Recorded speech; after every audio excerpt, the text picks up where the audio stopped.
बिस्मिल्लाहिर्रहमानिर्रहीम। अस्सलाम वालेकुम everyone, welcome to N A tech solutions. जैसा कि आप जानते हैं कि हमारी इंग्लिश सीरीज़ स्टार्ट हुई है जो कि बहुत अच्छी चल रही है, जिसमें हमने प्रेजेंट के टेंसेस को कवर अप कर लिया हुआ है और पास्ट के टेंसेस को भी हमने बहुत हद तक कवर अप कर लिया है। और उसमें हम आज पास्ट की जो लास्ट वीडियो है वो अपलोड करने जा रहे हैं, जिसमें हम आपको पास्ट परफेक्ट कंटिन्यूस टेंस सिखाएंगे। अगर आपने मेरी पुरानी वीडियोज़ नहीं देखी हैं तो आप जाके उनको देखिए ताकि आपको अगली वीडियोज़ यानी अगले टेंसेस की समझ आ सके। तो लेट स्टार्ट। सबसे पहले हम स्टार्ट करते हैं स्ट्रक्चर एंड एग्जाम्पल से, ठीक है। उसमें हम जो स्ट्रक्चर है, सबसे पहले स्ट्रक्चर समझने से पहले हम देखेंगे पहचान क्या होती है उर्दू जुमले की, क्योंकि हमने यहाँ पे उर्दू से इंग्लिश में ट्रांसलेशन करनी होती है।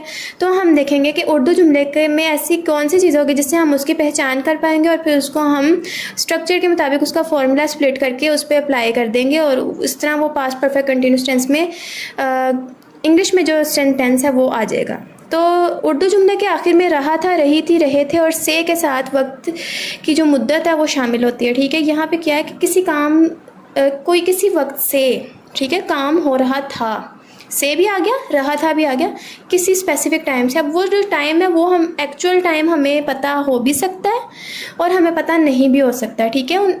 बेस ये जो है ना डिपेंड करता है कि हमें जो जुमला मिला है उसमें हमारे पास टाइम एक्सप्रेशन की जो डिमांड है कि हमें पता होना चाहिए। एक तो एक्चुअल टाइम होता है जो पता होता है और एक एक्चुअल टाइम पता नहीं होता, ठीक है। जैसे वो कुछ घंटों से काम कर रहा है, इस टाइम का हमें एक्चुअल में नहीं पता कि ये कितने घंटों से काम कर रहा है, कब से क्या काम कर रहा है, ठीक है। और एक होता है वो 5 घंटे से काम कर रहा है, इसमें हमें पता है एक्चुअल टाइम का कि वो 5 घंटे से काम कर रहा है। अगर आपने ये टाइम एक्सप्रेशन को अच्छे से मज़ीद समझना है तो मेरी प्रेजेंट परफेक्ट कंटिन्यूस टेंस की जो वीडियो है उसमें जाएँ, और उसमें बेस है पूरी, मैंने पूरे अच्छे से उसमें अलग से उसको समझाया हुआ, वहाँ से आप जाके समझ सकते हैं। अब हम यहाँ पे आ जाते हैं सबसे पहले अफर्मेटिव सेंटेंस के स्ट्रक्चर पे, ठीक है। अफर्मेटिव जो होता है वो सिंपल सेंटेंस होता है। उसमें स्ट्रक्चर में हम सबसे पहले देखते हैं क्या है। Subject plus had been plus verb की fourth form, verb plus ING जो होती है ना उसको वर्ब की फोर्थ फॉर्म कहते हैं, एंड सो ऑन, आगे जो ऑब्जेक्ट वगैरह शामिल हो जाएगा और टाइम एक्सप्रेशन शामिल हो जाएंगे। अब ये बिल्कुल पास्ट परफेक्ट जो है ना उसमें हैड ये है, उस वाला हैड ये आ गया, और जो वर्ब की फोर्थ फॉर्म है वो कंटिन्यूस टेंस वाली आ गई, क्योंकि ये पास्ट परफेक्ट कंटिन्यूस टेंस है तो ये पास्ट परफेक्ट और पास्ट कंटिन्यूस टेंस से मिलकर बना है। तो आगे हम चलते हैं। हैड बीन जो है ना इसमें प्लूरल सेंटेंस के साथ भी आएगा और जो सिंगुलर है उसके साथ भी आएगा, अलग अलग नहीं है, बस एक ही हैड बीन आएगा, ठीक है। सबसे पहले हम चलते हैं एग्जाम्पल की तरफ। उसमें सबसे पहले एग्जाम्पल देखते हैं। वो दूसरे शहर में मुंतकिल होने से पहले 5 साल तक कंपनी में काम कर रही थी। यहाँ पे क्या आ गया, से भी आ गया, रही थी भी आ गया, टाइम भी आ गया। एक्चुअल टाइम दिया हुआ इन्होंने 5 साल, हमें पता है पूरे 5 सालों से काम करी थी। जो एक्चुअल टाइम होता है ना उसके साथ फॉर लगता है, और जो एक्चुअल टाइम हमें पता नहीं होता है उसके साथ सिंस लगता है। ये बातें आपने याद रखनी है, अपने साथ कॉपी पेंसिल रखा करें ताकि आप उसमें ये अपने नोट्स साथ साथ बनाते रहें, क्योंकि एक बार से वीडियो देखने से आपको समझ नहीं आएगी इसकी। आगे हम चलते हैं, इसकी कन्वर्जन करते हैं इंग्लिश में।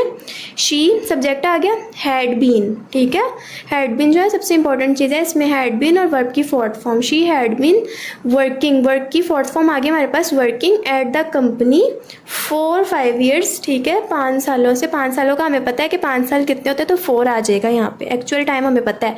Before she move to another city, बिल्कुल यहाँ पे सेम इंग्लिश आ गई उर्दू की। अपनी इंग्लिश पे भी ग्रिप स्ट्रॉन्ग करें ताकि आप फिर तभी आप आगे लिंग्विस्टिक्स तक जा सकते हैं, जब तक आपकी ग्रिप मजबूत नहीं होगी।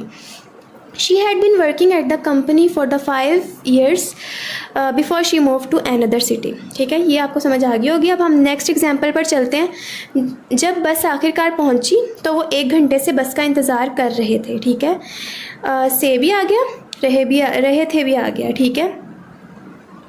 और 1 घंटा आ गया, जो हमें एक्चुअल टाइम पता है, ये एक्चुअल टाइम आ गया जो पता है कि कितना टाइम है, 1 घंटा, ठीक है। तो यहाँ पे फोर लगेगा।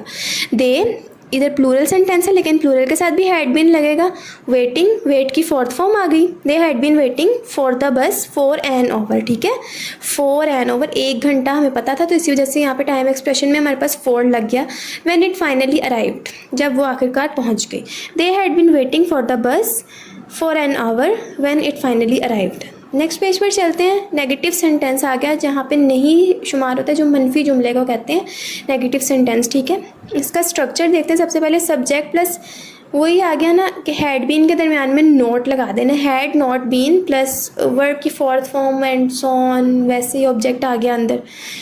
और टाइम एक्सप्रेशन अगर दिया हुआ है तो यहाँ पे देखते हैं हमारे पास, जैसे हमारे पास प्रेजेंट परफेक्ट कंटिन्यूस में था ना, हैज़ नॉट बीन और हैव नॉट बीन, उस तरह से वो तो दो थे ना, यहाँ पे सिर्फ एक है, ठीक है, हैड नॉट बीन। तो अब हम इसको एग्जांपल से देखने की कोशिश करते हैं। वो इम्तिहान की तैयारी नहीं कर रहा था इसलिए वो नाकाम हो गया। यहाँ पे हमारे पास टाइम एक्सप्रेशन नहीं दिया उन्होंने। 70% चांसेस होते हैं टाइम एक्सप्रेशन के, जो होता है ना परफेक्ट कंटिन्यूस टेंस, लेकिन 30% हमें टाइम एक्सप्रेशन नहीं दिया जाता। तो यहाँ से आपने घबराना नहीं है। ही, ठीक है, सब्जेक्ट आ गया, उसके बाद हैड नॉट बीन लगेगा क्योंकि ये नेगेटिव सेंटेंस है। स्टडिंग, स्टडी की फोर्थ फॉर्म आ गई। फॉर द एग्ज़ाम, वो जो है ना, इसका क्या है, वो इम्तिहान की तैयारी नहीं कर रहा था, सो ही फेल्ड, इसलिए वो फेल हो गया। अब हम आगे देखते हैं, आगे वाले एग्जाम्पल पर चलते हैं। हम वबा शुरू होने से पहले ज़्यादा सफ़र नहीं कर रहे थे, ठीक है, इसका क्या हुआ, इसमें भी टाइम एक्सप्रेशन नहीं इन्होंने दिया हुआ। वी हैड नॉट बीन, ठीक है, ट्रैवलिंग आगे, ट्रैवल की फोर्थ फॉर्म, सफ़र करने की। Much before the pandemic started, ये much before the pandemic started, ये तो एज इट इज़ ही उर्दू की इंग्लिश इन्होंने इधर झाड़ दिया ना। जो इम्पोर्टेंट चीज़ है वो यहाँ पे क्या है, एक तो had been, had not been, और जो ट्रैवलिंग आ गई, ठीक है, और जो मनफी जुमला यानी नेगेटिव सेंटेंस है उसमें सबसे इंपॉर्टेंट है हैड नॉट बीन होती है। और अगर कोई टाइम एक्सप्रेशन दिया तो सिंस और फॉर उस हिसाब से फिर लगता है। उसके बाद इंटेरोगेटिव जो सेंटेंस है उस पर हम आ जाते हैं, उसका स्ट्रक्चर देखते हैं। जैसे हर इंटेरोगेटिव सेंटेंस में जो हमारे पास हेल्पिंग वर्ब होता है वो सब्जेक्ट से पहले यानी सेंटेंस के स्टार्ट पे लग जाता है। यहाँ पे भी ऐसे ही हुआ है, had plus subject plus been. अब ये नहीं आपने करना कि हैड बीन ही स्टार्ट में लगा देना है, यहाँ पे आपने क्या करना है, had plus subject plus been plus verb की फोर्थ फॉर्म और ऑब्जेक्ट आगे सोन, ठीक है। तो इसको एग्जांपल से समझने की कोशिश करते हैं। क्या उसने इवेंट से पहले मुकाबले की मश्क की थी, हैड शी बीन प्रैक्टिसिंग, ठीक है, यहाँ पे हैड आ गया ना स्टार्ट में, उसके बाद सब्जेक्ट आ गया और फिर आया बीन हमारे पास। ये आपने बातें याद रखनी है। फिर आगे प्रैक्टिसिंग आ गया, प्रैक्टिस की फोर्थ फॉर्म आ गई, ठीक है, हैड शी बीन प्रैक्टिसिंग, और आगे सिंपल वैसी अंग्रेज़ी झाड़ देनी है। अंग्रेज़ी जो है उसको कन्वर्ट कर देना है, उर्दू को कन्वर्ट कर देना है इंग्लिश में। For the competition before the event, had she been practising for the competition before the event, ठीक है।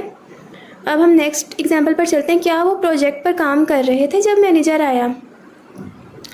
ये बहुत ट्रिकी है, आपको समझने की ज़रूरत है। रहे थे भी आ गया, जब मैनेजर आया यानी उस टाइम से, ठीक है। ये आपने सोचना है, से हर बार नहीं लिखा होगा, आपने खुद सोचना है, आपने खुद उसको पहचान करनी है उसकी। अब इसकी चलिए इंग्लिश करते हैं। हैड पहले आ गया, दे बाद में आ गया, ठीक है, सब्जेक्ट बाद में आ गया, सब्जेक्ट से पहले हैड और सब्जेक्ट के बाद भी been. Had they been working, work की fourth form, on the project when the manager arrived. यहाँ पे भी हमारे पास उन्होंने कोई स्पेसिफिक टाइम एक्सप्रेशन नहीं दिया हुआ, तो इस यहाँ पे क्या, had they been working on the project when the manager arrived, ठीक है। उम्मीद है आपको बहुत अच्छे से समझ आ गई होगी। अब हम आगे की पॉइंट्स पर चलते हैं और एग्जाम्पल से मज़ीद इसको समझने की कोशिश करते हैं।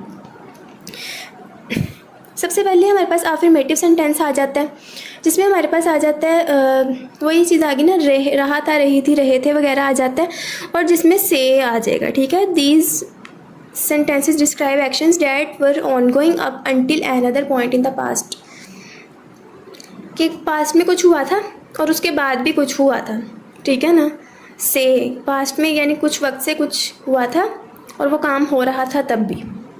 उसके बाद हम देखते हैं इसकी जो एग्जांपल है वो क्या है। वो 1 घंटे से दौड़ रही थी, 1 घंटा आ गया टाइम एक्सप्रेशन, ठीक है। से आ गया, रही थी आ गया, यानी क्या है, ये पास्ट परफेक्ट कंटिन्यूस टेंस है। 1 घंटा हमें पता है कि ये हमें एक्चुअल टाइम का पता है, तो इसको करते हैं, कन्वर्ट करते हैं। शी हैड बीन, ठीक है, रनिंग, रन की आगे fourth form running, she had been running for an hour, ठीक है, फॉर लग गया क्योंकि हमें एक्चुअल टाइम का पता था। नेक्स्ट चलते हैं नेगेटिव सेंटेंस में। ये बिल्कुल वैसे ही है जैसे अफर्मेटिव है, बस इसमें एक चीज़ आ जाएगी, वो है नहीं, इसमें नहीं लग जाएगा। इसको एग्जांपल से समझने की कोशिश करते हैं। वो बात नहीं कर रहे थे, ठीक है, दे और हैड बीन के दरमियान में नॉट लगेगा, ओके। और यहाँ पे कोई टाइम एक्सप्रेशन नहीं दिया हुआ इन्होंने, they had not been talking. उन्होंने कोई टाइम नहीं दिया हमें कि वो किस वक्त से बात कर रहे थे, और मतलब कोई टाइम एक्सप्रेशन नहीं दिया, तो हम इसको सिंपल एज इट इज़ इसको करेंगे, they had not been talking, ठीक है। उसके बाद इंटेरोगेटिव सेंटेंस आ जाएगा, ये भी सेम दोनों ऊपर वालों की तरह, लेकिन इसमें एग्जांपल क्या है कि इसकी सवालिया जुमला है, इसमें क्या आ जाएगा, इसको एग्जाम्पल से समझने की कोशिश करते हैं। क्या आप पढ़ रहे थे? ठीक है। Had you been, you subject है, यू से पहले हैड लगेगा, सब्जेक्ट के बाद में बीन लगेगा। ये नहीं करना कि हैड बीन यू लगा देना, हैड यू बीन रीडिंग।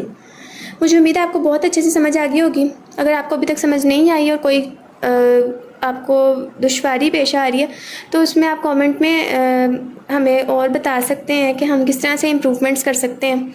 बाकी मेरी पिछली वीडियोस भी देखें ताकि आपको बहुत अच्छे से समझ आया। हम और अब हमारी जो प्रेजेंट टेंसेस और पास्ट टेंसेस हैं वो कवर हो चुके हैं, ठीक है।